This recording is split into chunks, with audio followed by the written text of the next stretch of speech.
Bonjour, je suis votre coach personnel de français à Granollers Barcelone. On va commencer. L'infinitif.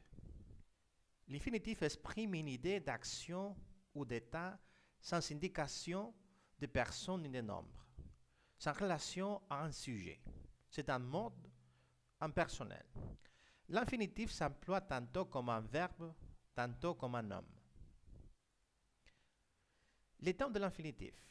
L'infinitif présent, selon le sens du verbe de la principale, l'infinitif présent prend une valeur de présent. Par exemple, les enfants sont en train de jouer. L'infinitif présent, selon le sens du verbe de la principale, l'infinitif prend une valeur de passé. Par exemple, elle vient de nager. L'infinitif présent, selon le sens du verbe de la principale, l'infinitif prend une valeur de futur. Par exemple, elle va dormir. L'infinitif présent, après certains verbes, par exemple comme devoir, espérer, promettre, etc., l'infinitif présent exprime toujours un futur. Par exemple, j'espère réussir. Ça veut dire je réussirai.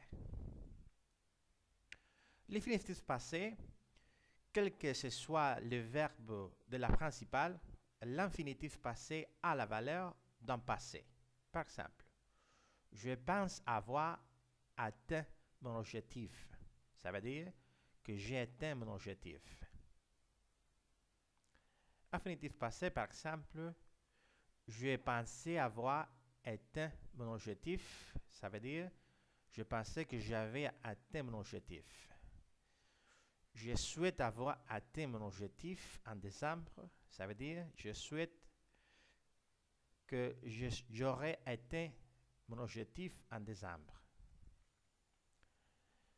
Je souhaitais avoir atteint mon objectif en décembre. Ça veut dire je souhaitais que j'aurais atteint mon objectif en décembre.